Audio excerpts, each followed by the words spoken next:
अनीका गुलाबी रंग की नाइट ड्रेस पहनकर बेड पर लेटी थी। उस ड्रेस में वो भला की खूबसूरत और सेक्सी लग रही थी। अर्जुन ने अपना पैजामा पहना और बेड पर आ गया। अनीका, मुझे तुमसे कुछ बात करनी है, अर्जुन ने संजीदगी से कहा। ठीक है, बोलो, मैं सुन रही हूँ, अनीका ने उसकी तरफ करवट लेते हुए जवाब दिया। सुनो, मैं ये सब सिर्फ दिखावे के लिए नहीं करना चाहता। मैं सच में तुम्हारे साथ रिश्ता जोड़ना चाहता हूँ। चलो प्रेमी प्रेमिका बन जाते हैं। शायद इस बहाने तुम मुझे उस रात के लिए माफ कर पाओ। फिर अगर तुम्हें ठीक लगे तो हम शादी भी कर लेंगे। अर्जुन ने अनीका की आंखों में झांकते हुए कहा। वैसे तो उसे उस रात के लिए माफी मांगने की कोई जरूरत महसूस नहीं हो रही थी, पर अभी चीजों को पटरी पर लाने के लिए उसका यह सब कहना जरूरी था। पर क्या तुम्हारी सगाई नहीं हो चुकी? अनीका ने सीधे मुद्दे की बात पूछी। वो दूसरी औरत बनकर नहीं रहना चाहती थी। मैंने वो सगाई काफी पहले तोड़ दी थी। मैं एकदम अकेला हूँ, अर्जुन ने साफ किया। देखो अर्जुन, अतीत में जो हुआ, मैं अभी तक उस सदमे से बाहर नहीं आ पाई हूँ। इसलिए तुम्हारे साथ किसी भी रिश्ते की शुरुआत करना मेरे लिए थोड़ा डरावना है। अनीका ने अपनी झिझक बताई। तुम्हें शायद यकीन ना हो, पर उस रात मैंने तुम्हारे साथ जबरदस्ती नहीं की थी। हम साथ सोए जरूर थे, पर वो रेप नहीं था। खैर, अब बच्चों की खुशी के लिए ही सही, हमें एक हो जाना चाहिए, अर्जुन ने उसे फुसलाते हुए कहा। अनीका उस रात के बारे में सोचने लगी, पर कुछ बोली नहीं। ये पुराने गड़े मुर्दे उखाड़ने का वक्त नहीं था। लव और खुश की खातिर उसे एक कदम उठाना ही था। ठीक है, हम गर्लफ्रेंड बॉयफ्रेंड बन जाते हैं। अनीका मान गई। अर्जुन ने राहत की सांस ली और थैंक यू कहा। फिर उसने धीरे से पूछा, क्या मैं तुम्हें कम से कम एक किस तो कर सकता हूँ? अनीका चुप रही, पर अर्जुन धीरे धीरे उसके करीब आया और अपने होंठ उसके होठों पर रख दिए। यह बच्चों के सामने वाले नाटक जैसा नहीं था, इसमें सच्चाई थी। अनीका को उसके होंठ बहुत नरम लगे। शुरुआत धीमी थी, पर धीरे धीरे बात बढ़ती गई। अनीका को लगा जैसे उसके अंदर की बुझी हुई आग फिर से सुलगने लगी है। उसने भी अर्जुन का साथ देना शुरू कर दिया। अर्जुन अब पूरी तरह खो चुका था।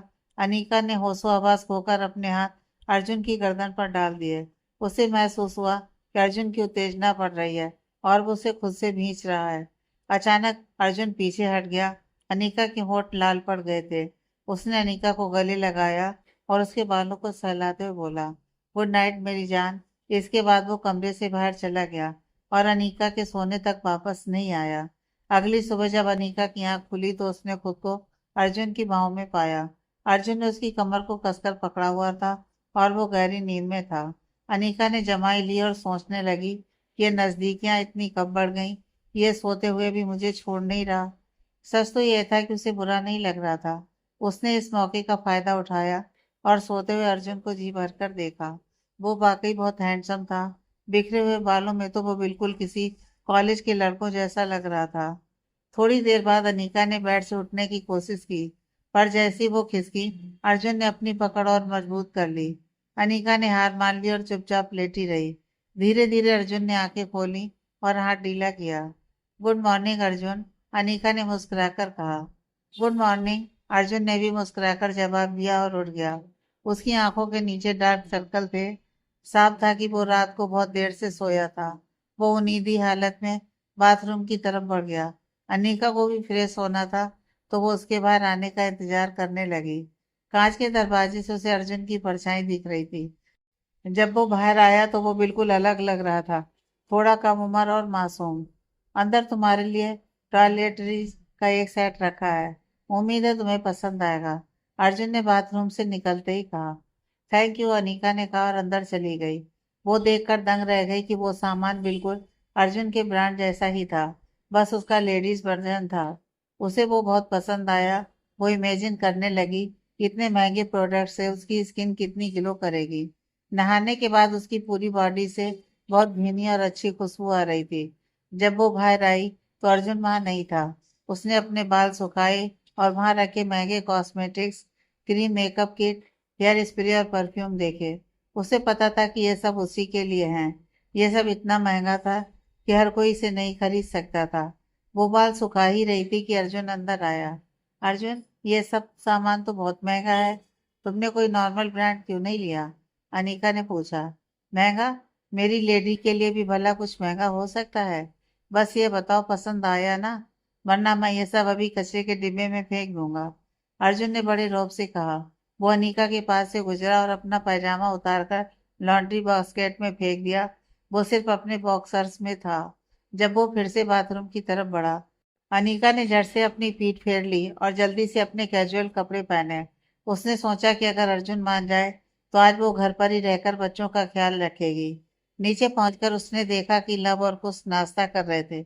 उनका चेहरा थोड़ा उतरा हुआ था, पर वो पहले से बेहतर लग रहे थे। नौकरों ने उसे देखते ही झुककर गुड मॉर्निंग मैडम कहा। गुड मॉर्निंग मम्मी, बच्चों ने एक साथ कहा। गुड मॉर्निंग मेरे प्यारों, अनीका ने उन्हें प्यार किया। उसने बच्चों से उनका हाल पूछा और फिर डाइनिंग टेबल पर बैठ गई। एक नौकरानी उसे खाना परोसने लगी तो अनीका ने उसे मना कर दिया। मैडम, बड़े साहब, नौकरानी झिझकी, पर अनीका ने कहा, तुम जाओ, मैं उन्हें संभाल लूंगी। तभी अर्जुन नीले रंग के इटालियन सूट में नीचे आया। उसने सिर्फ वेस्ट कोट पहना था और कोट उसके हाथ में था, जो वाकई किसी प्रिंस जैसा लग रहा था। सलीके से बने बाल और चमकता हुआ चेहरा। अनीका उसे नाश्ता परोसने के लिए खड़ी हुई तो अर्जुन थोड़ा हैरान हुआ। ये काम किसे करना चाहिए? उसने बच्चों की तरफ देखकर पूछा। बच्चों ने जवाब देने के बजाय अपनी मम्मी को देखा। दरअसल अर्जुन, मैंने उसे भेज दिया है। मुझे लगा तुम्हें खुद सर्व करना ज्यादा अच्छा रहेगा। क्या ये ठीक नहीं है? अनीका ने मुस्कुराकर पूछा। अर्जुन ने कंधे उचकाए। ठीक है। अनीका ने जिस प्यार और सलीके से उसे खाना परोसा, उससे अर्जुन काफी इम्प्रेस हुआ। जब बच्चों का नाश्ता हो गया और वो उठ गए तो अर्जुन ने पूछा, तुमने वो काम क्यों किया जिसके लिए मैं नौकरों को पैसे देता हूँ? मुझे किसी और के हाथों से परोसा जाना पसंद नहीं है। तुम्हारी तरह मैं पैदाइशी रईस नहीं हूं ना, तो मुझे ये सब अजीब लगता है। और वैसे भी अब मैं तुम्हारी गर्लफ्रेंड हूँ, तो तुम्हारा ख्याल रखना मेरा हक है। अनीका ने जवाब दिया। ठीक है।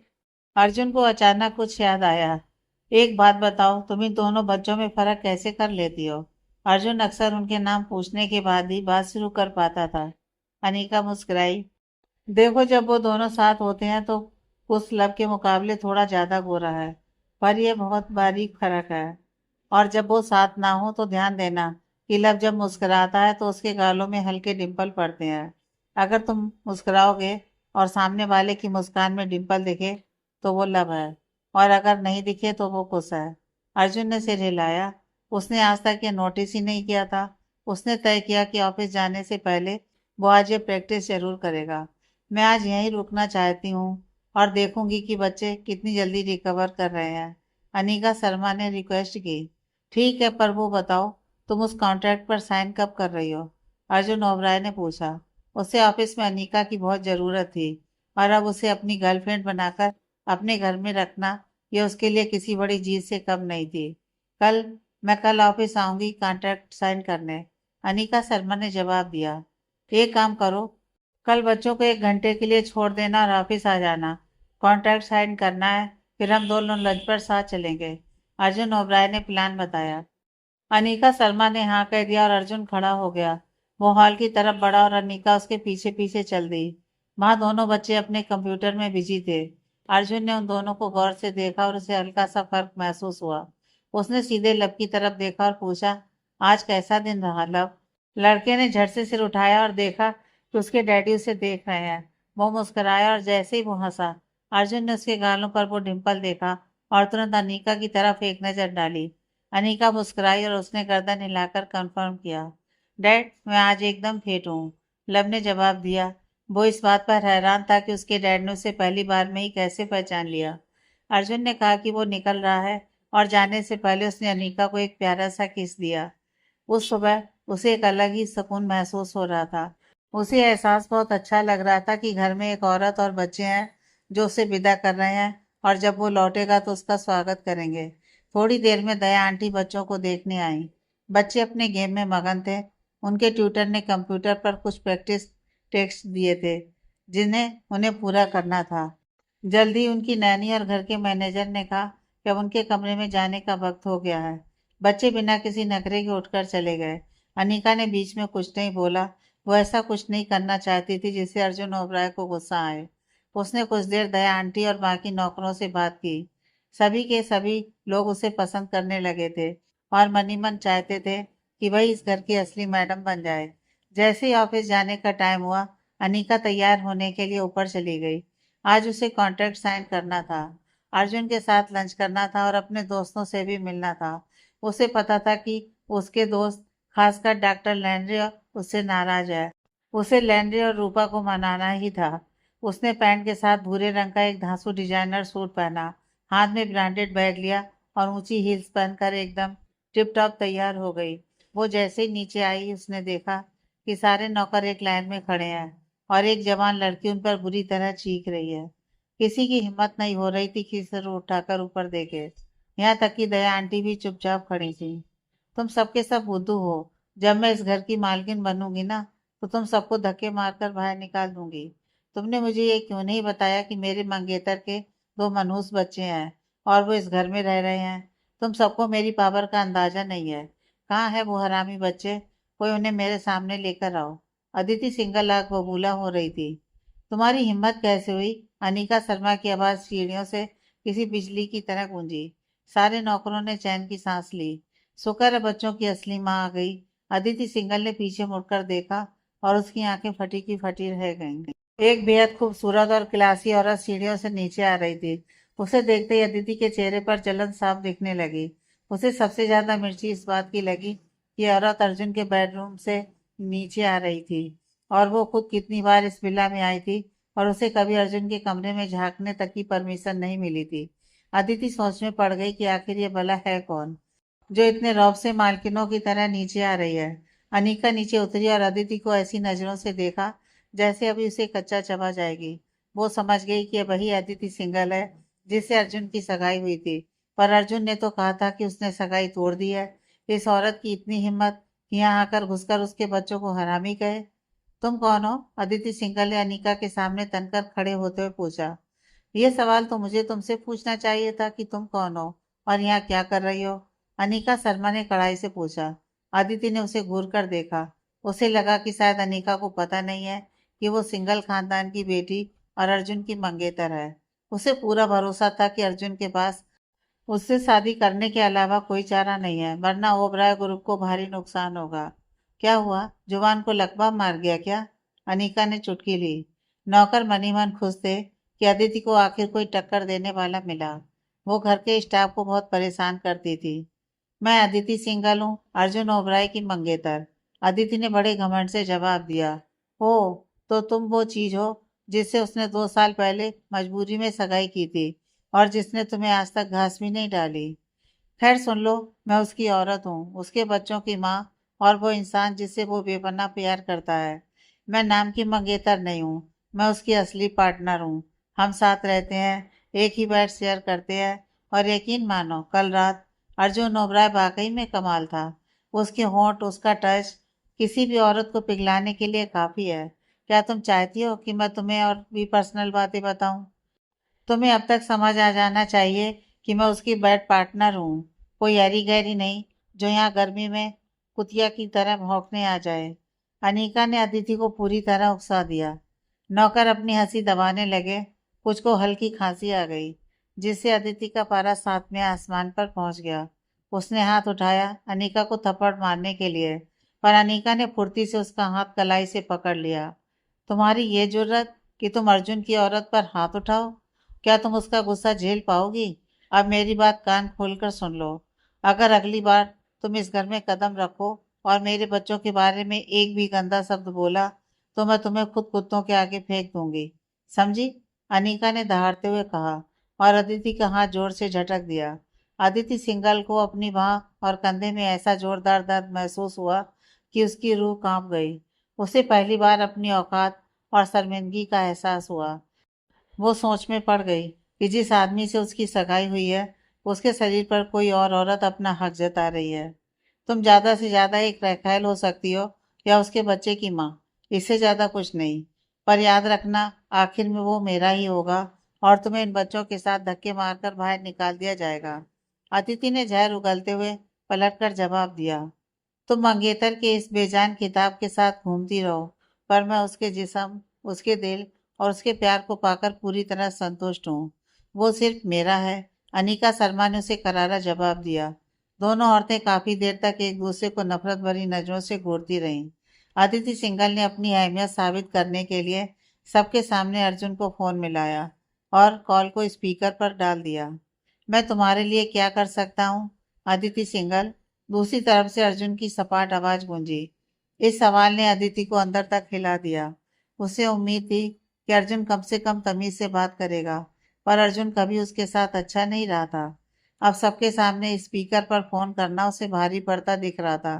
अर्जुन, मैं तुम्हारे विला में हूँ और यहाँ एक औरत मुझे धमकियां दे रही है।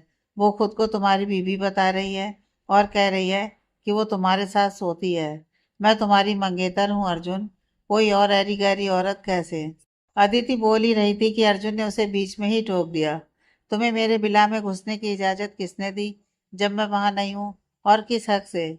क्या तुम्हारे माँ बाप ने तुम्हें नहीं बताया कि मैंने तुम्हारे साथ अपनी सगाई तोड़ दी है? वो औरत जिससे तुम विला में मिली हो, वो मेरी है, मेरे बच्चों की माँ है। मैं उससे प्यार करता हूँ और अब उसके साथ ही अपनी जिंदगी आगे बढ़ा रहा हूँ। अगर मुझे पता चला कि तुमने उसे जरा भी परेशान किया तो फिर मुझसे बुरा कोई नहीं होगा। अर्जुन ने खुली चेतावनी दी और फोन काट दिया। अदिति सिंघल को लगा जैसे जमीन फट जाए और वो उसमें समा जाए। अनीका और घर के नौकरों के सामने उसकी नाक कट चुकी थी। वो शर्म के मारे चेहरा छुपाती हुई बाहर भाग गई। ड्राइवर कहाँ है? मुझे कंपनी ले चलो। अनीका ने बड़े रौब से ऑर्डर दिया और बाहर निकल गई। जब वो अर्जुन की पर्सनल कार में बैठ रही थी तो अदिति ने उसे देख लिया। उसे सच में एहसास हो गया कि अनीका ने अर्जुन को उससे हमेशा के लिए छीन लिया है। उधर ऑफिस में अर्जुन ने बिला के मैनेजर को फोन करके सीसीटीवी फुटेज मंगवाई। कुछ ही मिनटों में उसने देख लिया कि घर में दोनों औरतों के बीच क्या ड्रामा हुआ था। अर्जुन मुस्कुरा दिया। अनीका वाकई स्ट्रांग है, कोई कच्ची खिलाड़ी नहीं। कल रात उसने उसे किस करने के अलावा छुआ तक नहीं था, पर उसने जिस तरह अदिति के सामने अपने रोमांटिक लाइफ के बढ़ा चढ़ाकर किस्से सुनाए, अर्जुन उसकी तारीफ किए बिना नहीं रह सका। उसकी जुबान तेज थी और अदिति जैसी औरत के लिए ये बिल्कुल सही इलाज था। जल्दी अनीका उसके केबिन में पहुंच गई। अर्जुन ने उसे बैठने का इशारा किया और कहा कि उसे बस 5 मिनट दे। उसने कुछ जरूरी कागजों पर साइन किए और जूलिया के साथ एचआर मैनेजर को बुलवा लिया। वहां किसी औपचारिक परिचय की जरूरत नहीं थी। मैनेजर ने अनीका के सामने कॉन्ट्रैक्ट के कागज रखे। अनीका ने पूरा वक्त लेकर एक एक लाइन पढ़ी। जब वो सिर झुकाकर कागज पढ़ रही थी तो अर्जुन उसे एकटक निहारे जा रहा था। फिश टेल चोटी और उस डिजाइनर सूट में वो इतनी हसीन लग रही थी कि अर्जुन उसकी तरफ खींचा चला जा रहा था। उसे इस बात से सुकून मिल रहा था कि अनीका उसके साथ एक ही बेड पर सोई और उसकी बाहों में जागी। जूलिया अपने भाई के चेहरे के हाव भाव देख रहा था। वो साफ समझ रहा था कि अर्जुन की आंखों में अनीका के लिए गहरी चाहत है। मिसेस शर्मा, क्या कुछ ऐसा है जो आपको समझ नहीं आया? मैनेजर ने पूछा। अनीका ने नहीं कहा और मुस्कुराकर सारे कागजों पर साइन कर दिए। मैनेजर ने हाथ मिलाते हुए कहा, ओबराय ग्रुप में आपका फिर से स्वागत है। शुक्रिया, अनीका ने जवाब दिया। मैनेजर कागजात लेकर बाहर चला गया। चलो मैं तुम्हें तुम्हारा नया केबिन दिखाता हूँ, जूलिया ने कहा। इस बार अनीका का केबिन बिल्कुल अर्जुन के केबिन के सामने था। अब अर्जुन जब भी अपने केबिन से बाहर निकलेगा या अंदर आएगा, उसे अनीका ही दिखेगी। अनीका को यह नया ऑफिस पिछले वाले से भी ज्यादा शानदार लगा और उसे तुरंत पसंद आ गया। इस केबिन की खास बात यह थी कि अर्जुन और अनीका के अलावा किसी और को इसकी एक्सेस नहीं थी, ताकि डिजाइन चोरी होने का कोई खतरा न रहे। तुम और भाई अब सेटल हो रहे हो ना? जूलिया ने पूछा। उसे अपने भाई की आंखों में अनीका के लिए प्यार साफ दिख रहा था। हाँ, हम बच्चों के लिए तालमेल बिठाने की कोशिश कर रहे हैं, अनीका ने हल्की मुस्कान के साथ कहा। अनीका, उसे प्यार करने के लिए अपना दिल खोल दो। अर्जुन वाकई एक हीरा है। उसका प्यार पाकर तुम दुनिया की सबसे खुश औरत बनोगी। वो दिल का बहुत साफ है और अगर वो चाहे तो बहुत रोमांटिक भी हो सकता है। उसे एक मौका दो तो मुझे बाद में थैंक यू बोलोगी। जूलिया ने मुस्कुराते हुए कहा। वो चाहता था कि उसकी भाभी अनीका बने, ना कि वो घमंडी अदिति। जैसे ही वो बाहर निकले, अर्जुन उनका इंतजार कर रहा था। उसने अनीका से कहा, वो लंच के लिए जा रहे हैं। वे लिफ्ट से नीचे आए और कार में बैठ गए। करण मेहरा उन्हें शहर के कोने में एक बहुत ही शांत और आलीशान रेस्तोरां में ले गया। अर्जुन ने एक प्राइवेट रूम बुक किया था। अनीका ने स्वीट एंड सावर पोर और अर्जुन ने चिकन राइस ऑर्डर किया। खाने के बाद अर्जुन ने एक महंगी सॉफ्ट वाइन मंगवाई। अनीका देख रही थी कि वाइन की कीमत काफी ज्यादा है। वाइन पीते वक्त अनीका की नजरें अर्जुन से टकराई। अर्जुन उसे लगातार घूर रहा था। अनीका को अचानक अदिति के सामने वाली बात याद आ गई, जब उसने कहा था कि उसे अर्जुन की हर निजी चीज के बारे में पता है, जबकि हकीकत में तो उसने अभी उसे ठीक से देखा भी नहीं था। यह सोचकर ही वो शर्म से पानी पानी हो गई। अर्जुन उसकी यह हालत देखकर धीरे से हंसा। मैं चाहता हूँ कि तुम मेरे लिए कुछ करो, अर्जुन ने उसे देखते हुए कहा। क्या? अनीका ने पूछा। मुझसे वैसी नफरत मत करो जैसी तुम कर रही थी। मुझे ये सोचकर अच्छा नहीं लगता कि तुम मेरे बारे में ऐसा सोचती हो, अर्जुन ने जैसे गुजारिश की। अनीता मुस्कुरा दी। मैंने नफरत इसलिए की थी क्योंकि तुमने मुझे मेरे बच्चों से दूर करने की धमकी दी थी, पर अब जब मैं उनके साथ हूँ तो मुझे तुमसे नफरत करने की कोई ज़रूरत नहीं है। अर्जुन ने राहत की सांस ली। बिल आया, पूरे 600 रुपए। अर्जुन ने कार्ड से पेमेंट की। वो वापस कार में आ गए। ऑफिस पहुंचने से पहले अर्जुन ने अपने असिस्टेंट को बाहर जाने को कहा। कार के शीशे काले थे, बाहर से कुछ नहीं दिख रहा था। अर्जुन ने अनीका को अपनी तरफ खींचा और उसे चूमने लगा। उसका ये किस बहुत ही धीमा और प्यार भरा था। अर्जुन के होंठ बहुत ही नरम थे और बैंड की वजह से उनमें एक मीठापन था। धीरे धीरे किस और गहरा होता गया। वे एक दूसरे में पूरी तरह खो चुके थे कि तभी अर्जुन का फोन बज उठा। अर्जुन ने पहले तो इग्नोर किया और अनीका को और मजबूती से थाम लिया, पर जब फोन दोबारा बजा तो उसे पीछे हटना पड़ा। उसका शरीर अभी भी उत्तेजना में था। उसने फोन उठाया। हाँ डैड, क्या हुआ? वो मेरे विला में थी और उसने मेरी औरत को परेशान किया। मुझे वो नहीं चाहिए डैड। वो अपनी पार्टनरशिप लेकर बाहर में जाए। मैं आकर खुद साफ कर दूंगा। मैं किसी और से प्यार करता हूँ डैड। ये सब आपकी गलती है। मैं उसे हर्जाना दे दूंगा। मेरे बच्चे मेरे लिए ज्यादा जरूरी हैं। ठीक है, मैं आ रहा हूँ, कहकर उसने फोन पटक दिया। अर्जुन ने अनीका को अपनी बाहों से आजाद किया और गुस्से में अपना सूट ठीक करने लगा। उसके चेहरे पर तनाव साफ दिख रहा था और वो अपने दांत पीस रहा था। ये सब अदिति सिंघल की वजह से हो रहा है ना? अनीका ने धीरे से पूछा। उसे अंदाजा था कि अर्जुन के पिता श्री राघव ओबराय ने उसे इसी चक्कर में तलब किया है। हाँ, डैड फोन पर मुझ पर बुरी तरह बरस रहे हैं क्योंकि उनके कानों में किसी ने उल्टी सीधी बातें भर दी हैं। यार, मुझे ये बात बिल्कुल पसंद नहीं है कि मेरे घर वाले आज भी मुझे वही छोटा बच्चा समझते हैं जो डायपर पहनता था। उन्हें ये क्यों नहीं समझ आता कि अब मैं अपने फैसले खुद ले सकता हूँ? अर्जुन ने चिढ़ते हुए अपनी भड़ास निकाली। पेरेंट्स के लिए बच्चे कभी बड़े नहीं होते हैं अर्जुन। वो हमेशा यही सोचते हैं कि जो वो कह रहे हैं वही सही है। पर देखो, मैं नहीं चाहती कि मेरी वजह से तुम्हारे परिवार और सिंगल खानदान के बरसों पुराने बिजनेस के रिश्ते खराब हों। अगर तुम्हें लगता है कि मैं कोई रुकावट हूँ तो मैं तुम्हारी लाइफ से दूर जा सकती हूँ। मैं बस कभी कभार बच्चों से मिलने आ जाया करूँगी। आखिर ये जरूरी तो नहीं कि बच्चों के खातिर हम साथ ही रहें। अनीका ने जैसे ही ये मशवरा दिया, अर्जुन का पारा सातवें आसमान पर पहुंच गया। अर्जुन ने गुस्से में फुसफुसाते हुए कहा। अनीका, अगर तुम्हारे पास कहने को कुछ अच्छा नहीं है ना तो प्लीज चुप ही रहो। अपनी बातों से मेरा दिमाग और मत घुमाओ। अनीका को एक बात अंदर ही अंदर खाए जा रही थी। उसने झिझकते हुए पूछा, पर तुम्हें यह कैसे पता चला कि घर पर अदिति के साथ मेरा क्या सीन हुआ था? मैंने तो तुम्हें कुछ बताया नहीं और तुम सीसीटीवी चेक करने घर भी नहीं गए।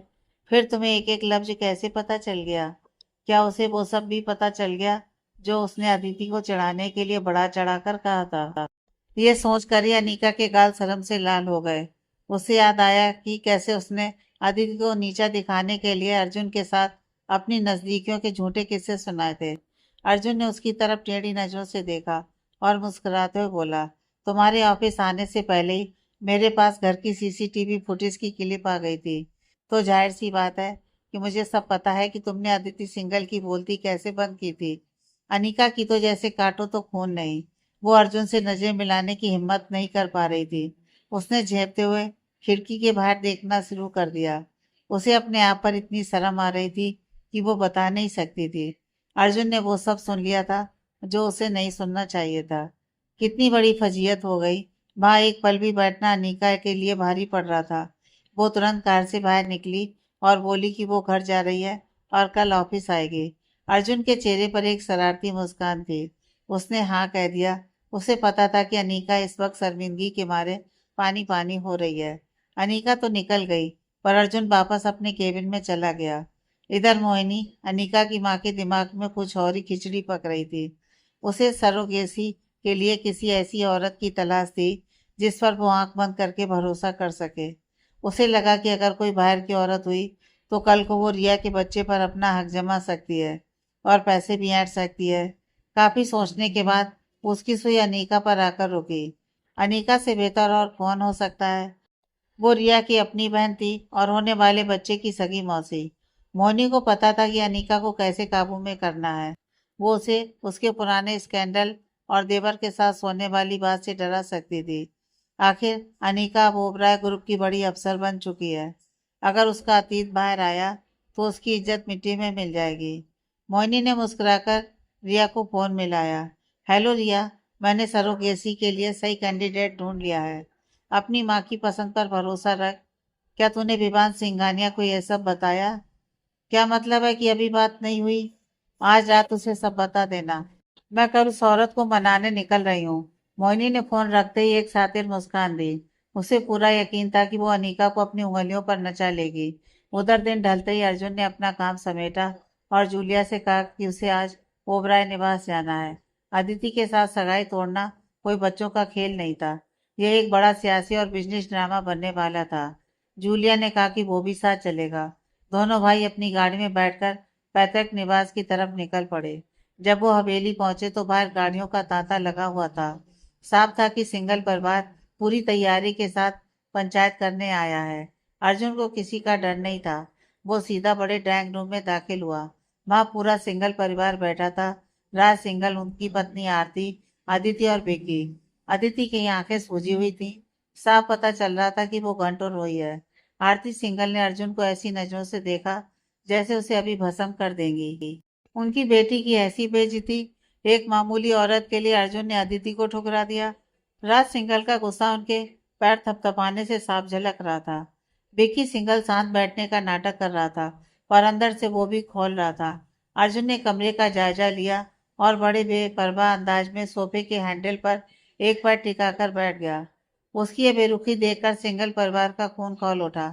उन्होंने उसका 20 मिनट इंतजार किया और जब वो आया तो ऐसे बैठ रहा था जैसे कोई उसे फर्क ही नहीं पड़ता। जूलिया ने तो आग में घी डालने का काम किया। वो सीधा बार की तरफ गया, अपने लिए ड्रिंक बनाई और एक गिलास अर्जुन की तरफ बढ़ाते हुए बोला, लो भाई पियो। अच्छा है कि अब कम से कम किसी की गुलामी तो नहीं करनी पड़ेगी। कमरे में सन्नाटा छा गया, पर यह सन्नाटा किसी बड़े तूफान के आने की आहट था।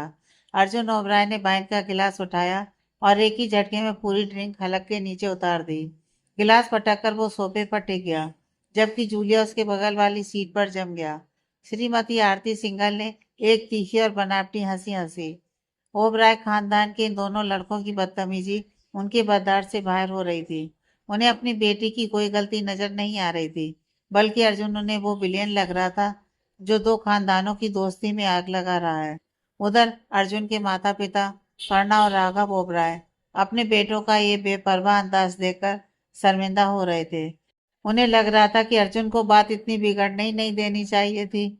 लो, मैं आ गया डैड। अर्जुन ने आखिर चुप्पी तोड़ी। उसने अदिति की तरफ एक सरसरी निगाह डाली और फिर ऐसे मुंह फेर लिया जैसे सामने कोई अजनबी खड़ा हो।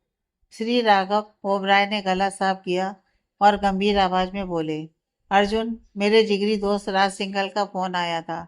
उन्होंने बताया कि किसी ऐरी गैरी औरत ने उनकी बेटी अदिति के साथ बदतमीजी की है और तू अच्छी तरह जानता है कि अदिति तेरी मंगेतर है। भले ही तू सगाई तोड़ने की रट लगाए बैठा है, पर अभी तक हम दोनों परिवारों ने इस पर मोहर नहीं लगाई है। अब बता, तुझे अपनी सफाई में क्या कहना है? इससे पहले कि अर्जुन मुंह खोलता, आरती सिंघल बिफर पड़ी। उन्होंने अर्जुन की तरफ उंगली तानकर चिल्लाते हुए कहा, सफाई किस बात की? इसने अपनी मंगेतर को एक रखैल के हाथों बेइज्जत करवाया है। इसे अभी के अभी अदिति से माफी मांगनी चाहिए और वो नाजायज बच्चे जो ये कहीं से उठा लाया है उनके लिए भी इसे शर्मिंदा होना चाहिए। हमारी मासूम अदिति की जिंदगी उन नाजायज औलादों की वजह से बर्बाद हो रही है। अर्जुन ओबराय, यह सब इतना आसान नहीं है जितना तू समझ रहा है। कमरे में सन्नाटा छा गया। अर्जुन चुप रहा। उसे पता था कि चीखने चिल्लाने से कुछ नहीं होने वाला। बोल अर्जुन, या तो माफी मांग और शादी की तैयारी शुरू कर, वरना हर्जाना भरने के लिए तैयार रहे। माँ कर्णा ओबराय अभी बोल ही रही थी कि अर्जुन ने उन्हें बीच में ही टोक दिया। मम्मी बस, उसने कड़ाई से कहा और फिर अदिति की तरफ देखा। माना कि मैंने अदिति को सगाई की अंगूठी पहनाई थी, मैंने सगाई की थी। पर डैड, सच तो यह है कि वो फैसला मेरा नहीं आपका था। आपने बिजनेस के लिए रिश्ता हम पर थोप दिया। मैंने तब भी कहा था कि मुझे इसमें कोई दिलचस्पी नहीं है, मुझे वो लड़की पसंद नहीं है। पर आपने एक नहीं सुनी। आपने कहा था कि प्यार धीरे धीरे हो जाएगा। 2 साल बीत गए डैड। प्यार तो छोड़िए, मेरे दिल में उसके लिए रत्ती भर भी जगह नहीं बनी। अब मैं खुद को ऐसे रिश्ते में क्यों घसीटूं जो मुझे अंदर से मार रहा है। वो मेरे टाइप की औरत ही नहीं है। मैं उसके साथ अपनी लाइफ इमेजिन भी नहीं कर सकता। तभी विक्की सिंगल तमतमाकर खड़ा हो गया। ओए, बहुत हो गई तेरी बकवास। जो पूछा है उसका जवाब दे। मेरी बहन इस शहर की सबसे हॉट और ब्यूटीफुल लड़की है। तेरी हिम्मत कैसे हुई उसे नापसंद करने की। तुझे लगता है तू बहुत बड़ा तीस मार खान है। अपनी जुबान को लगाम दे अर्जुन ओबराय। अबे ओए, तू अपनी जुबान को लगाम दे। जूलिया दहाड़ा। तेरी हिम्मत कैसे हुई मेरे भाई से इस लहजे में बात करने की। तमीज भूल गया है क्या, या घर वालों ने कुछ सिखाया नहीं। अगर अब मेरे भाई की तरफ उंगली भी उठाई ना, तो याद रखियो तेरे सामने के दांत साबुत नहीं बचेंगे। जूलिया गुस्से से कांप रहा था। विकी उससे सिर्फ 4 महीने बड़ा था, पर जूलिया को उसका यह दिल्ली वाला एटीट्यूड रत्ती भर भी पसंद नहीं आ रहा था। शांत हो जाओ सब। मुझे तुम बच्चों के बीच ये दंगल नहीं चाहिए। हम आज भी दोस्त हैं और बिजनेस पार्टनर भी। राघव ओबराय ने सबको चुप कराने की कोशिश की। दोस्ती और पार्टनरशिप तभी तक रहेगी जब आपका बेटा मेरी बेटी की इज्जत करना सीखेगा। राज सिंघल ने तो टूक कहा। अर्जुन ने तंजिया अंदाज में अपनी आंखें घुमाई। उसे पता था कि अगर पार्टनरशिप टूटी तो नुकसान सिर्फ ओबराय ग्रुप का नहीं होगा। उसने सीधे लफ्जों में कहा, सुन लीजिए सब, मुझे अदिति सिंगल में रत्ती भर भी इंटरेस्ट नहीं है। मैं इससे शादी नहीं करूंगा। और रही बात बच्चों की, तो वो मेरे खून है और उनकी माँ मेरी औरत है। हम इस वक्त एक दूसरे को डेट कर रहे हैं। आज के बाद अगर अदिति ने मेरे विला में कदम रखा और मेरे बच्चों या स्टाफ को अपशब्द कहे, तो मुझसे बुरा कोई नहीं होगा। ये किस हक से मेरे घर में घुसी जब मैं ऑफिस में था। इसने मेरी दाई दया आंटी तक का अपमान किया। क्या ऐसी होती हैं शरीफ खानदान की लड़कियां। ये अनीका को थप्पड़ मारना चाहती थी, और जब उसने अपना बचाव किया तो तुम लोग उसे धमकी कह रहे हो। अर्जुन ने अपनी जेब से एक पेन ड्राइव निकाली और जूलिया को दे दी। जूलिया ने तुरंत उसे बड़े टीवी से कनेक्ट कर दिया। पूरा कमरा टीवी की तरफ मुड़ गया। वीडियो में साफ दिख रहा था कि अदिति किस तरह घर में घुसकर नौकरों पर शेर बन रही थी। फिर अनीका का सीढ़ियों से नीचे उतरना, उनकी बहस और अनीका का वो जानबूझकर बोला गया रोमांटिक झूठ, सब साफ था। वीडियो में साफ दिख रहा था कि अदिति ने हाथ उठाया और अनिका ने उसे कलाई से पकड़कर झटक दिया। वीडियो खत्म होते ही पूरे कमरे में जैसे सांप सूंघ गया हो। सिंगल परिवार की सिटी पिटी गुम हो गई। अदिति की बदतमीजी सबके सामने आ चुकी थी। राज और आरती सिंगल को अपनी बेटी की हरकत पर शर्मिंदगी महसूस होने लगी। जो लड़की शादी से पहले ही नौकरों को कीड़े मकोड़े समझ रही है, वो घर की बहू कैसे बनेगी।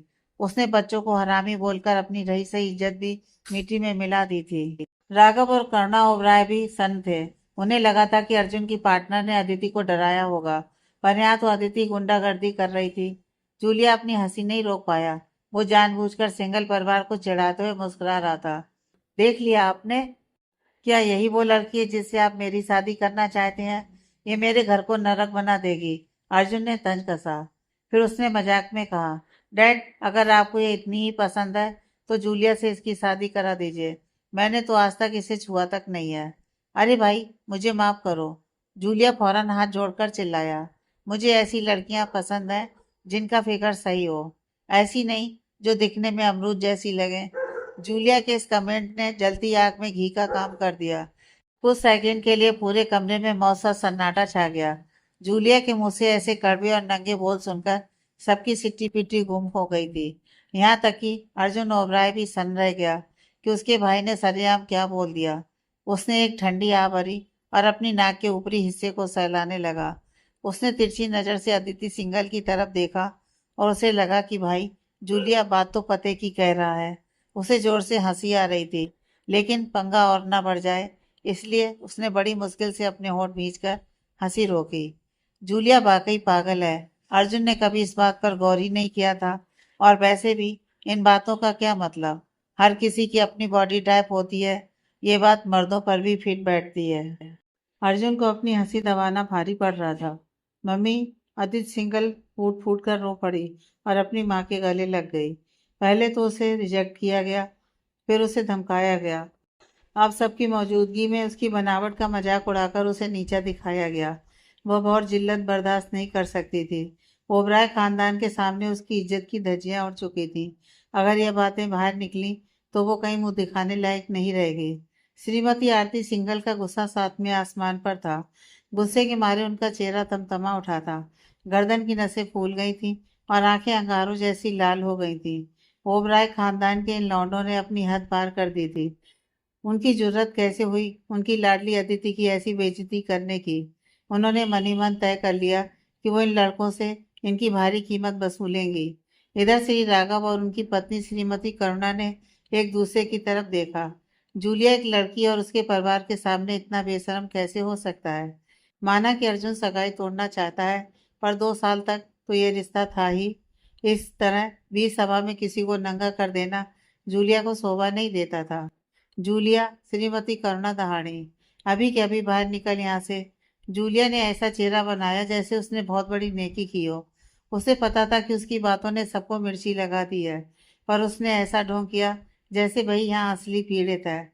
पर मम्मी, जूलिया पर इतना मत भड़को। अदिति और मेरे बीच पंगा है। वो यहाँ अपने मम्मी पापा के साथ आई है, तो मेरा भाई मेरे साथ क्यों नहीं खड़ा हो सकता है। अगर जूलिया बाहर जाएगा तो विकी सिंगल को भी जाना पड़ेगा। इंसाफ तो सबके लिए बराबर होना चाहिए ना। अर्जुन ने अपने भाई का पक्ष लेते हुए कहा। अबे बकवास बहुत हो गई। ये सगाई यहीं खत्म होती है। डैड, मम्मी, आप किसका इंतजार कर रहे हैं। ये सुअर मेरी बहन की बेइज्जती किए जा रहा है और आप चुपचाप सुन रहे हैं। अर्जुन ओबराय वैसे भी मेरी बहन के काबिल नहीं है। आपकी दोस्ती की खातिर अदिति से झेल लेती, पर अब हद हो गई है। यह पहले से ही 2 बच्चों का बाप बन चुका है। अगर अदिति इसे शादी कर भी लेती तो उसका बेटा ओबराय ग्रुप का वारिस नहीं बन पाता। उसे और उसके बच्चों को हमेशा पीछे धकेला जाता। विकी सिंगल बुरी तरह गरज उठा। पूरे सिंगल परिवार में वही सबसे ज्यादा आग बबूला था। वो दांत पीसते हुए कभी अर्जुन को देखता तो कभी जूलिया को। उसे समझ में नहीं आ रहा था कि पहले किसका मुंह तोड़े। अबे ओए, हम दोनों में से सुअर कौन है, ये सबको पता है। तेरी पहचान क्या है। बस स्कर्ट वाली चीजों के पीछे भागना।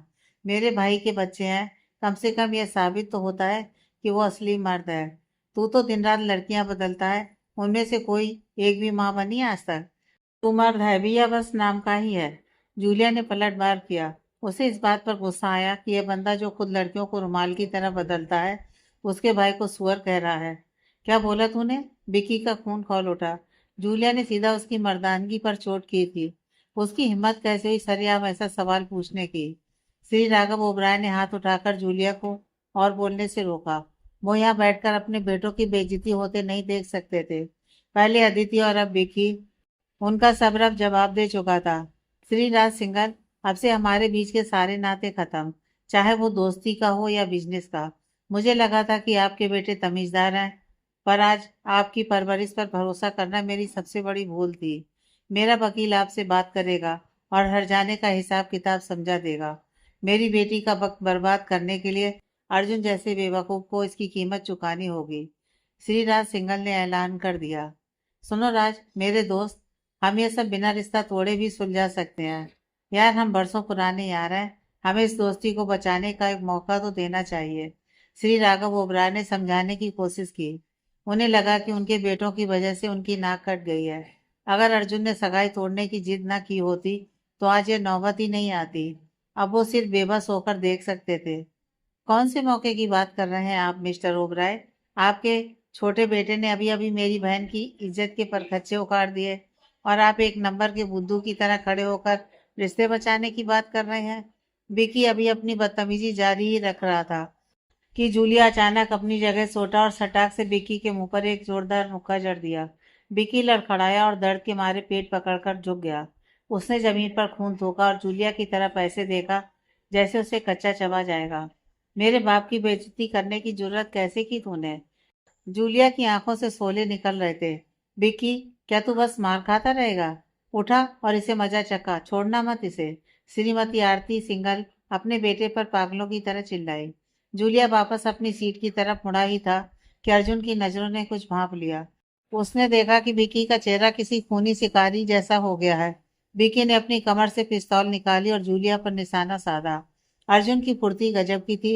इससे पहले कि विक्की ट्रिगर दबाता, अर्जुन ने एक लंबी छलांग मारी और जूलिया को जोर से धक्का देकर नीचे गिरा दिया।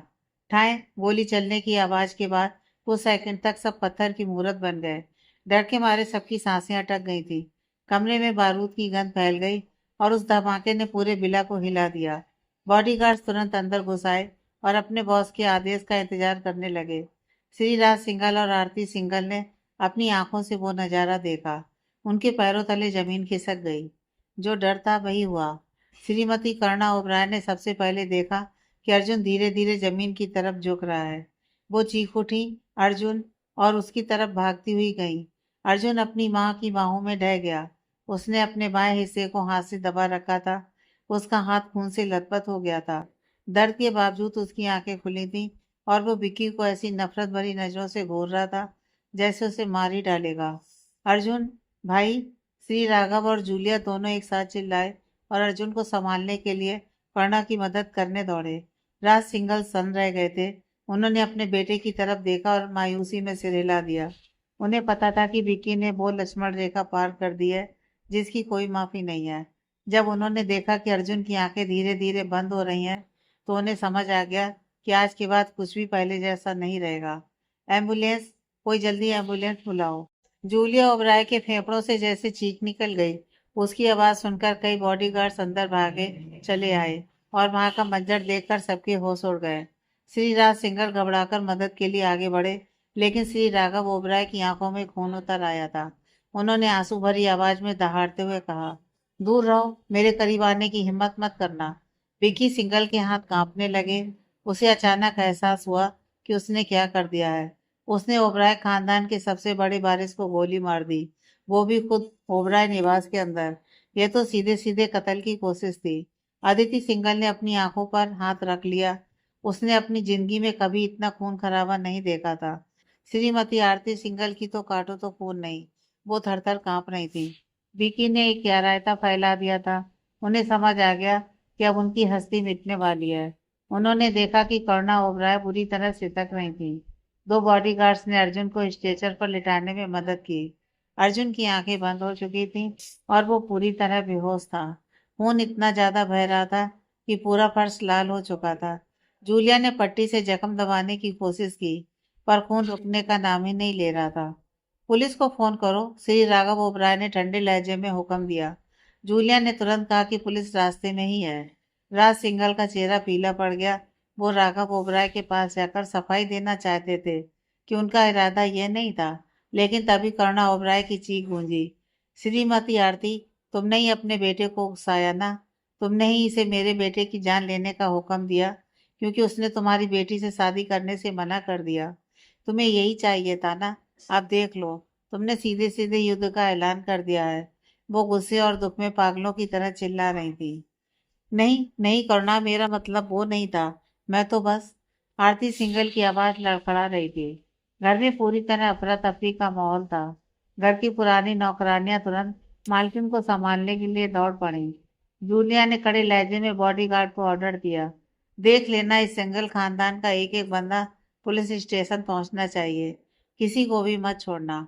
ओबराय परिवार एम्बुलेंस के पीछे पीछे अस्पताल की ओर भागा।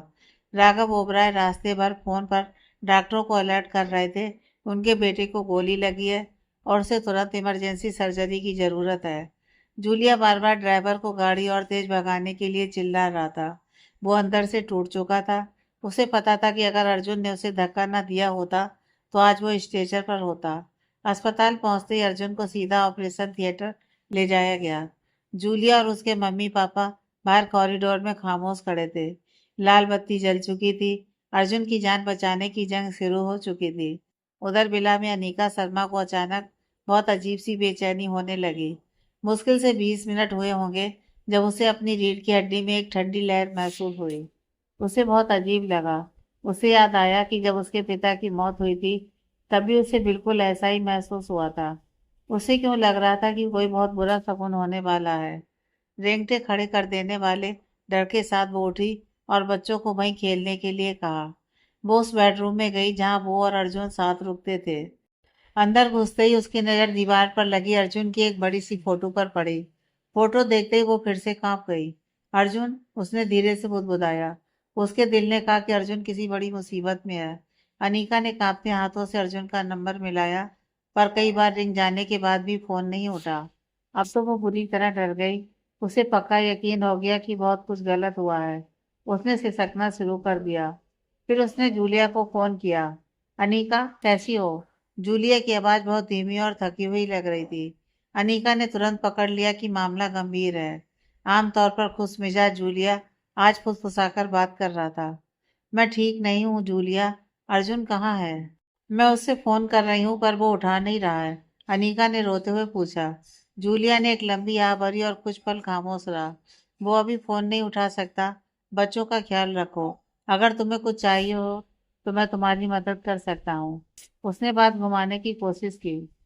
जूलिया, मुझे गुस्सा मत दिलाओ। मैं उसकी पार्टनर हूँ। हम बच्चों के साथ यहाँ हैं। मुझे पूरा हक है ये जानने का कि मेरे बॉयफ्रेंड के साथ क्या हुआ है। अनीका की आवाज में डर और अधिकार दोनों थे। जूलिया के होंठों पर इस मुश्किल वक्त में भी एक हल्की सी मुस्कान आ गई। अनीका ने अर्जुन को बॉयफ्रेंड मान लिया था। उसने दुआ की कि अर्जुन ये सुनने के लिए जिंदा बच जाए। अनीका, इस वक्त अर्जुन अपनी जिंदगी की सबसे बड़ी लड़ाई लड़ रहा है। वो मौत और जिंदगी के बीच खड़ा है। हम बस दुआ कर रहे हैं कि वो जीत जाए। जूलिया ने भारी मन से कहा। क्या? कोई लड़ाई? क्या एक्सीडेंट हुआ है? अनीका ने बदहवास होकर पूछा। वो ऑपरेशन थिएटर में है अनीका। डॉक्टरों ने कहा है कि बचने के चांस 50-50 हैं। जूलिया ने इतना कहा ही था कि दूसरी तरफ से अनीका के फूट फूट कर रोने की आवाज आई। जूलिया ने भारी मन से फोन काट दिया। ये सब मेरी गलती है। अगर मेरे बेटे को कुछ हुआ तो मैं खुद को कभी माफ नहीं कर पाऊंगा। राघव ओबराय अस्पताल के फर्श पर टहलते हुए बार बार यही कह रहे थे। उन्हें एहसास हो रहा था कि उनकी जीत की वजह से उनके घर का चिराग बुझने की कगार पर है। ओबराय साम्राज्य का वारिस, उनका सबसे बड़ा बेटा, क्या वो उसे खो देंगे? उन्हें अपनी करनी पर पछतावा हो रहा था। करीब 1 घंटे बाद अर्जुन को ओटी से बाहर निकाला गया। उसका शरीर पीला पड़ चुका था और उसे खून चढ़ाया जा रहा था। पुलिस ने सिंघल परिवार को अरेस्ट कर लिया था। विकी को हथकड़ी लगाकर जब कार में बैठाया गया तो उसे समझ आ गया कि उसका करियर और इज्जत मिट्टी में मिल चुके हैं। सीसीटीवी फुटेज की वजह से उसका बचना नामुमकिन था। सिक्योरिटी हेड ने राघव ओबराय को खबर दी कि मुजरिम पकड़े जा चुके हैं। राघव ने बस इतना कहा, मैं देखूंगा कि वो जेल की चक्की पीसते पीसते सड़ जाए। डॉक्टर ने आकर बताया कि अर्जुन खतरे से बाहर है, पर उसे होश में आने में कुछ दिन लग सकते हैं। यह सुनकर ओबराय परिवार की जान में जान आई। जूलिया ने अपने पेरेंट्स को घर जाने के लिए मनाया और खुद वहीं रुक गया। अभी वे वहीं खड़े थे कि अचानक उस प्राइवेट वार्ड का दरवाजा खुला जहां अर्जुन को रखा गया था। सबने हैरानी से पीछे मुड़कर देखा कि आखिर इस वक्त कौन आया है, और वहां खड़ी शख्सियत को देखकर सबकी आंखें फटी की फटी रह गईं। जूलिया ओबराय को अस्पताल के वार्ड में अनीका शर्मा को देखने की जरा भी उम्मीद नहीं थी। अनीका दरवाजे पर बुत बनी खड़ी थी और उसकी आंखें सीधे अर्जुन पर टिकी थी, जो बेड पर बेहोश पड़ा था। अर्जुन को खून चढ़ाया जा रहा था और नाक पर ऑक्सीजन मास्क लगा था। वो इतना कमजोर और पीला दिख रहा था कि उसे पहचानना मुश्किल था। हमेशा जोश से भरे रहने वाला और सबको अपनी उंगलियों पर नचाने वाले अर्जुन ओबराय की यह हालत देखकर अनीका का कलेजा मुंह को आ गया। वो खुद को संभाल नहीं पाई और फूट फूट कर रोने लगी। जूलिया ने जब उसकी सूजी हुई लाल आंखें देखी तो वो समझ गया कि वो घर से ही रोती हुई आ रही है। अनीका को इस तरह टूटते देख जूलिया को भी बहुत बुरा लगा। वहां श्री राघव और श्रीमती करुणा ओबराय भी मौजूद थे। उन्होंने अनीका को देखा और तुरंत भांप लिया कि ये वही औरत है जिसने उनके पोतों को जन्म दिया है। उन्होंने उसे पहले अम्यूजमेंट पार्क में भी दूर से देखा था। अनीका धीरे धीरे बेड की तरफ बढ़ी। उसने बड़े मालिक और मालकिन को नोटिस तक नहीं किया और सीधे अर्जुन के पैरों के पास जाकर बैठ गई। अर्जुन के पैर एकदम सफेद और किसी बच्चे के खाल के जैसे नरम लग रहे थे। अनीका ने उसके पैर पकड़ लिए और अपना सिर उन पर टिका दिया, जैसे वो उसे सीने से लगा रही हो। अर्जुन, ये तुम्हें क्या हो गया? वो सिसक उठी और उसके आंसू अर्जुन के पैरों पर गिरने लगे। जूलिया तुरंत उसके पास गया, उसे सहारा देकर उठाया और सोफे पर बिठाया। लेकिन अनीका के उस स्पर्श ने जैसे कोई चमत्कार कर दिया। अचानक मॉनिटर पर अर्जुन के दिल की धड़कन तेज होने लगी। डॉक्टर भागते हुए वार्ड के अंदर आए और चेकअप शुरू किया। वो खुद हैरान थे। अर्जुन की सांसें अब लय में आ रही थी, जो इस बात का इशारा था कि उसे होश आ रहा है। अभी यहाँ क्या हुआ था? सीनियर डॉक्टर ने पूछा। उन्हें लगा कि किसी चीज ने अर्जुन की विल पावर को जगा दिया है और उसका शरीर रिस्पॉन्स कर रहा है। जूलिया और उसके माता पिता भी घबराकर खड़े हो गए कि कहीं भाई को कुछ हो तो नहीं गया। अनीका अभी भी सिसक रही थी, जिससे डॉक्टर का ध्यान उसकी तरफ गया। सीनियर डॉक्टर ने उसे गौर से देखा और पूछा, मैडम, क्या आप अर्जुन ओबराय की पार्टनर हैं? अनीका खड़ी हुई, अपने आंसू पोंछे और अपनी जींस पर हाथ रगड़ते हुए बोली, जी मैं ही हूँ। यह सुनकर डॉक्टर मुस्कुरा दिए। डॉक्टर की मुस्कान देख सबकी जान में जान आई। मुझे लगता है आपकी बातों या आपके स्पर्श ने उसे जगा दिया है। आपने उसकी जीने की इच्छा को ट्रिगर किया है और उम्मीद है कि वो हमारी उम्मीद से कहीं जल्दी होश में आ जाएगा। आप प्लीज इसके साथ रहिए, इसे आपकी ज़रूरत है। इससे बातें करती रहिए। डॉक्टर ने सलाह दी और अपने साथियों के साथ बाहर चले गए। श्रीमती करुणा ओबराय के पास शब्द नहीं थे कि वो अनीका का शुक्रिया कैसे अदा करें। वो आगे बढ़ी और अनीका का हाथ थाम लिया। बेटा, जो भी हो जाए मेरे बेटे का साथ मत छोड़ना। प्लीज इसे छोड़कर मत जाना। ये कहते हुए उनकी आंखें फिर भर आईं। दोनों औरतें एक दूसरे को देख रही थीं। अनीका के पास कहने को कुछ नहीं था, बस उसके आंसू बह रहे थे। करुणा जी ने उसके गालों को सहलाया और रोते रोते ही मुस्कुराई। मुझसे वादा करो कि तुम हमेशा अर्जुन के साथ रहोगी, उन्होंने कहा। अनीका ने पलकें झपकाई और जूलिया की तरफ देखा, जिसने चुपके से थम्स अप का इशारा किया। अनीका को उम्मीद नहीं थी कि अर्जुन की माँ उससे ऐसा वादा मांगेगी। वादा करने से डर रही हो क्या? बस अर्जुन को देखो, उसे तुम्हारी ज़रूरत है। तुम उसके बच्चों की माँ हो और वो इकलौती औरत हो जिसे उसने दिल से अपनाया है। प्लीज़ उसके प्यार की कदर करो और उसे और बच्चों को एक खुशहाल परिवार दो, करुणा जी ने सिसकते हुए कहा। अनीका ने अब और देर नहीं की। उसने करुणा जी को गले लगा लिया और उनके कंधे पर सिर रखकर बोली, मैं वादा करती हूँ मम्मी। मम्मी शब्द सुनते ही करुणा जी ने उसे कसकर भींच लिया। उन्हें उनकी बहू मिल चुकी थी। जूलिया ये सब देखकर बहुत खुश था। अनीका शर्मा अब ऑब्वियसली अर्जुन की औरत बनने वाली थी। कुछ देर बाद राघव ओबराय ने बच्चों का हाल पूछा और अनीका ने बताया कि वो ठीक है। इसके बाद ओबराय दंपति जूलिया और अनीका को वहीं छोड़कर पुलिस स्टेशन के लिए निकल गए। अब जब अर्जुन की जान बच गई थी, तो वो मुजरिमों का हिसाब करने के मूड में थे। बाढ़ में अब सिर्फ जूलिया और अनीका थे। अनीका अब शांत थी और बस एकटक अर्जुन को देख रही थी। भाई को गोली कैसी लगी जूलिया? उसने पूछा। जूलिया ने उसे पूरी कहानी सुनाई कि कैसे अदिति सिंघल के साथ ब्रेकअप को लेकर मीटिंग चल रही थी और विकी ने जूलिया पर निशाना साधा था, पर अर्जुन बीच में आ गया। उसने बताया कि गोली दिल के थोड़े नीचे लगी थी। शुक्र है कोई अंदरूनी अंग डैमेज नहीं हुआ, बस एक पसली टूट गई है। खून बहुत बह गया था, इसलिए वो पीला पड़ गया है। अनीका को यकीन था कि अर्जुन जल्दी ठीक होगा। बातों बातों में उसने सिंगल परिवार का हाल पूछा। जूलिया ने बताया कि राज सिंगल और अदिति तो बाहर है, पर विकी और उसकी माँ आरती सिंगल अंदर है। पुलिस की तफ्तीश में पता चला कि आरती ने ही अपने बेटे को गोली चलाने के लिए उकसाया था। यह एक सोची समझी साजिश थी, इसलिए उन पर अटेम्प्ट टू मर्डर का केस चलेगा। उधर पुलिस स्टेशन में राज सिंगल अपनी पत्नी और बेटे की जमानत के लिए एड़ियां रगड़ रहे थे, पर ओबराय खानदान के रसूख के आगे उनकी एक नहीं चल रही थी। जब राघव ओबराय वहां पहुंचे, तो राज सिंगल ने सफाई देने की कोशिश की कि उनकी पत्नी का मतलब गोली मारना नहीं था। वो तो बस विक्की को जूलिया को मारने के लिए कह रही थी। राघव ओबराय ने रुखाई से जवाब दिया, मेरा बेटा अस्पताल में मौत से लड़ रहा है, तो तुम्हारी पत्नी और बेटा भी पुलिस स्टेशन की हवा खाएंगे। जब तक अर्जुन घर नहीं आ जाता, तब तक ये जेल में ही सड़ेंगे। अब तुम बाहर रहकर इनके लिए चक्कर काटो, मैं अपने बेटे के पास जा रहा हूँ। राज सिंघल उस रात अकेले और बेबस होकर घर लौटे। उसी शाम रिया शर्मा और विवान सिंघानिया डिनर कर रहे थे। रिया ने विवान से कहा कि उसे एक बहुत जरूरी बात डिस्कस करनी है। विवान सिंघानिया के दिमाग में उथल पुथल मची हुई थी कि आखिर रिया उसे क्या बताने वाली है। सच तो यह था कि जब से उसने अनीका को दोबारा देखा था, रिया के साथ उसके रिश्ते की गर्माहट खत्म हो चुकी थी। उसका दिल और दिमाग हर वक्त अनीका की तरफ ही भागता था।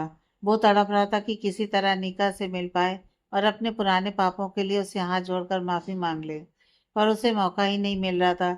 इसी बेचैनी का असर यह हुआ कि रिया के लिए उसका प्यार काफूर हो गया और उसकी आईवीएफ की सारी कोशिश भी फेल हो गई। रिया ने विवान को बड़ी नफरत भरी नजरों से देखा। उसे लग रहा था कि विवान अभी उसकी बहन के साथ सो रहा है, ठीक वैसे ही जैसे उसने अनिका की पत्नी रहते हुए रिया के साथ चक्कर चलाया था। उसे अपने पति से घिनाने लगी थी। वो मनी मन सोच रही थी कि ये बंदा कितना गिरा हुआ है, जो दो सगी बहनों के बीच झूल रहा है। हाँ भाई बोलो, क्या आफत आ गई जो इतनी जरूरी बात करनी है? विवान ने बड़ी उखड़ी हुई आवाज में पूछा। उसका मन ही नहीं था कि रिया के साथ बैठकर अपना टाइम खोटी करे। रिया ने चिढ़ते हुए कहा, सुनो विवान, कुछ दिन पहले मम्मी ने मुझे लंच पर बुलाया था। वो इस बात से बहुत दुखी है कि हमारी कोई औलाद नहीं है। उन्होंने ही सरोगेसी का आइडिया दिया था और आज उनका फोन आया कि उन्हें हमारे लिए एक परफेक्ट सरोगेट माँ मिल गई है। मुझे लगता है कि हमें यह मौका हाथ से नहीं जाने देना चाहिए और इस प्रोसेस को शुरू कर देना चाहिए। रिया जब अपनी बात कह रही थी, विवान ने उसकी तरफ देखा तक नहीं। वो अपने मोबाइल में ऐसे बिजी होने का नाटक कर रहा था जैसे रिया दीवार से बातें कर रही हो। रिया ने सोचा कि शायद वो कुछ बोलेगा। उसने थोड़ा और सब्र किया, पर विवान टस से मस नहीं हुआ। उसे इग्नोर मारते हुए विवान चुपचाप खड़ा हुआ और ऊपर कमरे की तरफ जाने लगा। यह देखकर रिया का पारा चढ़ गया और वो उसके पीछे चिल्लाती हुई भागी। विवान, मैं तुमसे बात कर रही हूँ और तुम मुझे घास तक नहीं डाल रहे। सुन लो, मैं सरोगेसी के लिए जा रही हूँ और तुम मुझे रोक नहीं सकते। या तो तुम इज्जत के साथ अपना स्पर्म डोनेट करने साथ चलो, वरना मैं कोई और डोनर ढूंढ लूंगी। क्या तुम्हें लगता है मुझे तुम्हारी करतूतों का पता नहीं है? तुम फिर से अनिका के साथ मुंह काला कर रहे हो और उसके साथ बच्चे के सपने देख रहे हो ना? यह सब यहाँ नहीं चलेगा। इस खानदान में कोई नाजायज औलाद बर्दाश्त नहीं की जाएगी। इसलिए चुपचाप मेरे साथ कोऑपरेट करो। रिया गुस्से में नागिन की तरफ फुफकारी। विवान के कदम वहीं जम गए। उसे यकीन नहीं हुआ कि रिया इतनी नीच बात बोल सकती है। वो धीरे से मुड़ा और रिया की आंखों में आंखें डालकर खड़ा हो गया। रिया, दिमाग तो ठिकाने है तुम्हारा? तुम कह रही हो कि मैं अनीका के साथ सो रहा हूँ? तुम्हारी सोच इतनी गंदी कैसे हो सकती है? और रही बात बच्चा पैदा करने की, तो कमी मुझ में नहीं, तुम में है। मैं एकदम फिट हूँ और मैं चाहूँ तो 100 बच्चों का बाप बन सकता हूँ। अपनी कमियों का ठीकरा मेरे सर पर मत फोड़ो। विमान ने एक कदम आगे बढ़ाते हुए कहा, और सुन, आज के बाद अनीका का नाम अपनी इस गंदी जुबान पर मत लाना। मैं तुम्हारे साथ तब सोया था जब अनीका मेरी कानूनन पत्नी थी। तब तुम्हें शर्म नहीं आई अपने जीजा के लिए पैर फैलाते हुए? तब तुम्हें नहीं लगा कि तुम कुछ गलत कर रही हो? और आज तुम अपनी बहन को अपने जैसा सस्ता समझ रही हो? अनीका तुमसे लाख गुना बेहतर, शरीफ और खूबसूरत है। सच तो यह है कि अगर वो आज मुझे एक और मौका दे देना, तो मैं इसी वक्त तुम्हें तलाक का नोटिस थमाकर उसके साथ चला जाऊंगा। वो मेरी इंस्पिरेशन है, मैं उसकी इज्जत करता हूँ। जहाँ तक तुम्हारी सरोगेसी की बात है, मुझे कोई इंटरेस्ट नहीं है। तुम जैसी औरत ही इतनी बेताब हो सकती है कि किसी और की कोख से बच्चा पैदा कराए। क्या तुम पूरी औरत भी हो? विवान की ये बातें रिया के कलेजे में तीर की तरह चुभी। उसे अपनी इतनी बड़ी बेइज्जती बर्दाश्त नहीं हो रही थी। एक तो अनीका की तारीफ और ऊपर से सरोगेसी के लिए मनाई। उसने अपनी मुठ्ठियां भींच ली। विवान ने उसे नफरत से देखा और वहां से निकल गया। वो तो बस इंतजार कर रहा था कि किसी तरह घर में बच्चा आ जाए ताकि वो रिया से पीछा छुड़ा सके। विवान, तुम्हें पसंद हो या ना हो, मैं सरोगेसी करवा कर ही रहूंगी। रिया पागलों की तरह फर्श पर पैर पटकते हुए चिल्लाई। उसका मन कर रहा था कि अभी अपनी माँ को फोन करके विवान की सारी शिकायतें कर दे। पिछले 2 हफ्तों से विवान ने उसे छुआ तक नहीं था। वो हमेशा उसकी तरफ पीट करके सोता था। अगर वो कभी करीब जाने की कोशिश भी करती, तो विवान उसका हाथ ऐसे झटक देता जैसे उसे कोई छूत की बीमारी हो। रिया को पक्का यकीन था कि विवान का सेक्स से ऐसे दूर भागना सिर्फ इसलिए है क्योंकि वो अनीका के साथ रंगरलियां मना रहा है। उसने तय कर लिया कि वो अनीका शर्मा से खुद निपट लेगी। उधर अस्पताल में जूलिया ने अनीका को बहुत समझाया कि वो घर जाकर आराम करे और बच्चों को देखे, पर अनीका टस से मस नहीं हुई। उसने साफ कह दिया कि वो अर्जुन को इस हालत में छोड़कर कहीं नहीं जाएगी।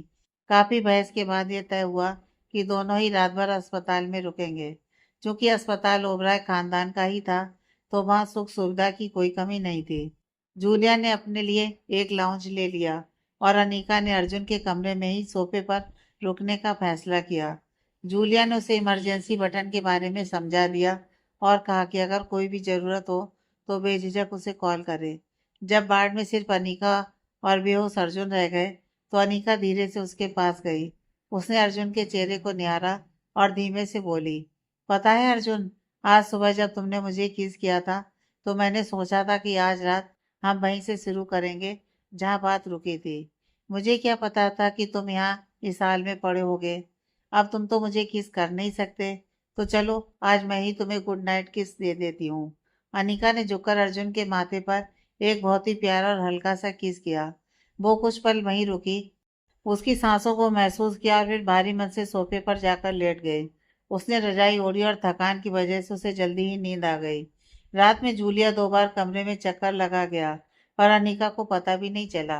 बाहर बॉडीगार्ड्स तैनात थे, फिर भी जूलिया को लगा था कि ऐसी जगह और सोफे पर अनिका की नींद कच्ची हो गई, पर वो तो गहरी नींद में थी। जूलिया भी मुड़कर बाहर जाने ही वाला था कि तभी उसे अनिका की नींद में बड़बड़ाने की आवाज आई। वो कुछ कह रही थी।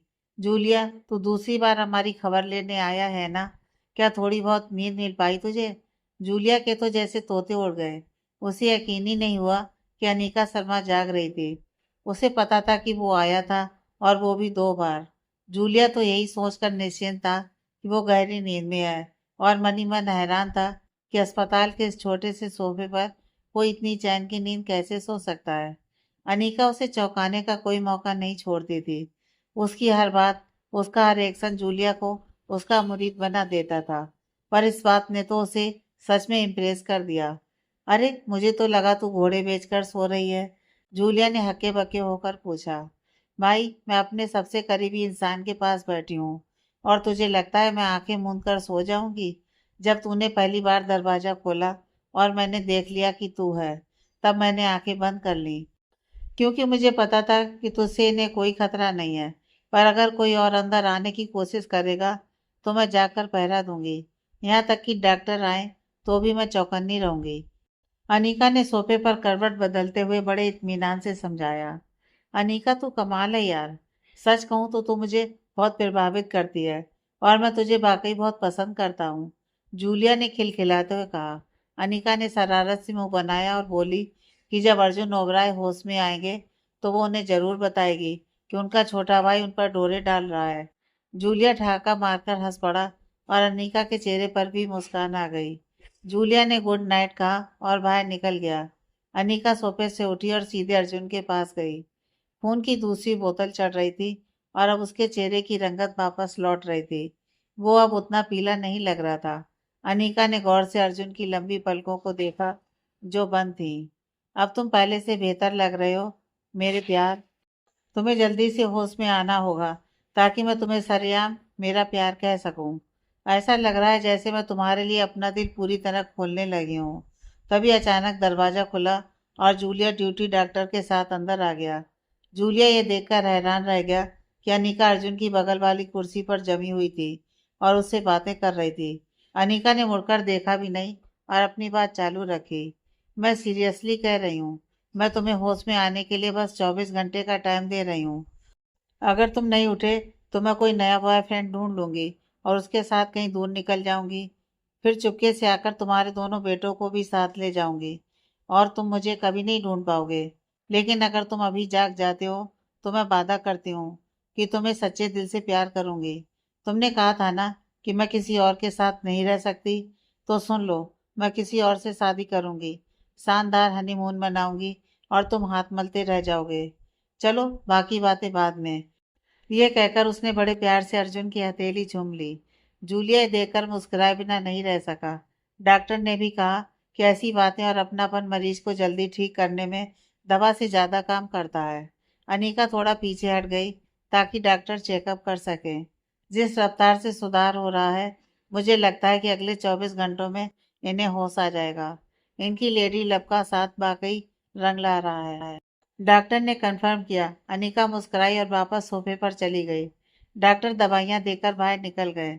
जूलिया ने अनीका का शुक्रिया अदा किया और मजाक में कहा कि जब अर्जुन जागेंगे तो ये सारी धमकियां उन्हें जरूर सुनाएगा। अनीका ने भी कह दिया कि जब वो जागेंगे तो वो उनके ठीक सामने खड़ी हो गई। उस रात चौथी बार गुड नाइट कहकर जूलिया बाहर चला गया। अनीका की आंखें सुबह तड़के ही खुल गईं।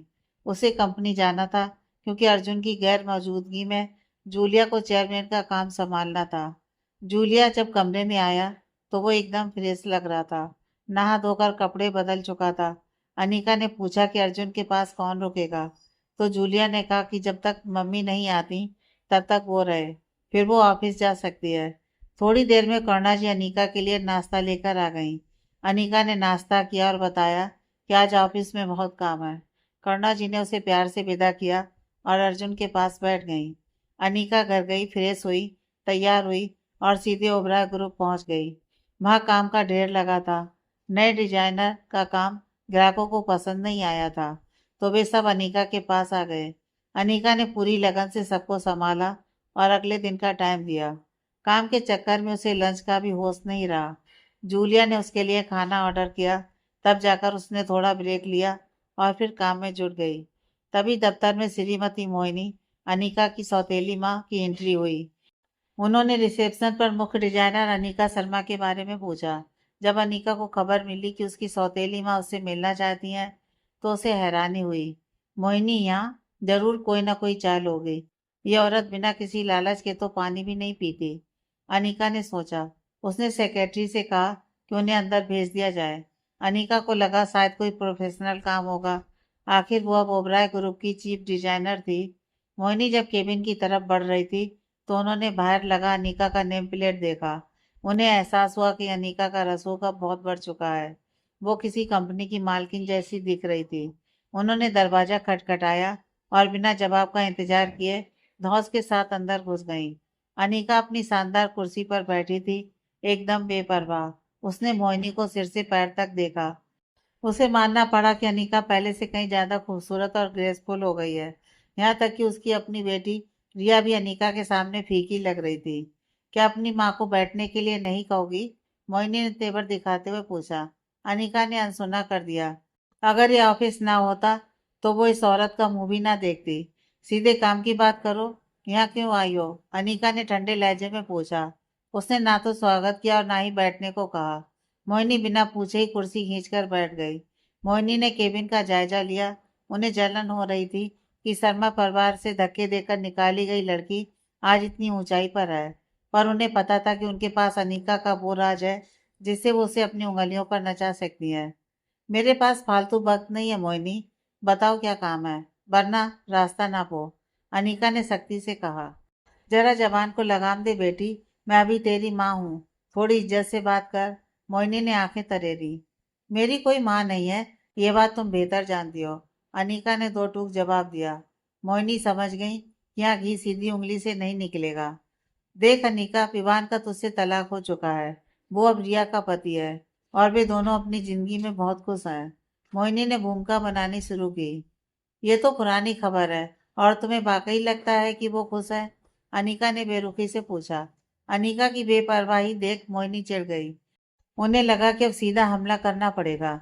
उन्होंने तिरस्कार भरी नजरों से अनीका की तरफ देखा और कहा, जब तुझे सब पता है तो फिर तू अपने सगे जीजा के साथ क्यों सो रही है? इतनी गिर गई है तू? आगे की कहानी नेक्स्ट पार्ट में।